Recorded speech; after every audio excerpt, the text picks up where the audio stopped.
Hi friends, welcome to Mokshita diaries. ఈరోజు మేము నాటుకోడి పులుసు చేస్తున్నామండి. ఇది కేజీన్నర ఉంటుంది. దీనికి కావాల్సిన ఇంగ్రీడియంట్స్: కట్ చేసిన పచ్చిమిర్చి 5, ఆనియన్స్ ఒక 3, ఆయిల్, పసుపు, సాల్ట్,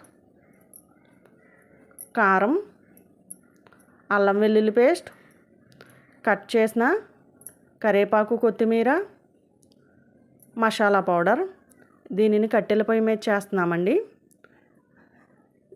ఇది కర్రీకి సరిపడా ఒక దబరాగిని పెట్టుకుని ఆయిల్ పోసుకోవాలి. ఆయిల్ హీట్ అయిన తర్వాత ముందుగా పచ్చిమిర్చి వేసుకుని అవి కొంచెం వేగిన తర్వాత కట్ చేసిన ఆనియన్స్ వేసుకోవాలి. వేసుకుని ఇలా ఫ్రై చేసుకోవాలి. ఇవి బాగా ఫ్రై అవ్వాలండి, అప్పుడే కూర టేస్టీగా ఉంటుంది. చూడండి, ఇలా గరిటెతో కలుపుకోవాలి. ఇప్పుడు ఒక స్పూన్ పసుపు వేసుకోవాలి,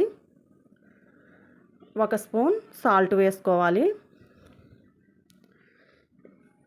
ఇప్పుడు ఇలా కలపాలి. చూడండి, ఆనియన్స్ ఎంత మంచి కలర్లో వేగాయో. ఇప్పుడు కడిగి శుభ్రం చేసుకున్న చికెన్ వేసుకోవాలి. దీనిని మూత పెట్టుకుని బాగా ఉడికించుకోవాలి. చూడండి, ఇలా ఉడుకుతుంది. ఇది బాగా ఉడకాలండి, బాగా మగ్గించుకోవాలి మూత పెట్టుకుని.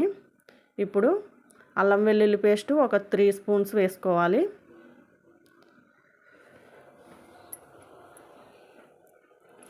ఈ అల్లం వెల్లుల్లి పేస్ట్ పచ్చివాసన పోయేంత వరకు మొత్తం కలుపుకుని తరువాత కారం వేసుకోవాలి. ఇది 3 స్పూన్స్ వేసుకోవాలండి. చూడండి ఎంత రెడ్గా ఉందో. ఇది కొత్త కారం అండి. ఇప్పుడు గరిటెతో మొత్తం కలుపుకోవాలి. సాల్ట్ ఒక స్పూన్ వేసుకోవాలి. ఇందాక వేసుకున్నాం కదండి, చూసుకుని వేసుకోవాలి. ఇప్పుడు ధనియాల పౌడర్ వేసుకోవాలి.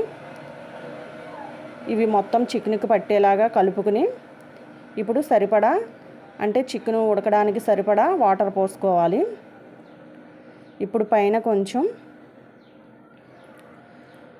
కరివేపాకు కూడా వేసుకోవాలండి. ఇప్పుడు మూత పెట్టుకుని ఉడికించుకోవాలి. చూడండి, ఉడికింది. ఇప్పుడు పైన గరం మసాలా పౌడర్, కొత్తిమీర, కరివేపాకు కూడా వేసుకోవాలి. వేసుకుని ఒక్కసారి గరిటెతో కలుపుకోవాలి. ఇది ఉడికిపోయినట్టేనండి, దించేసుకోవచ్చు. ఒక్కసారి ఇలా ట్రై చేయండి. చూడండి ఎలా ఉడుకుతుందో.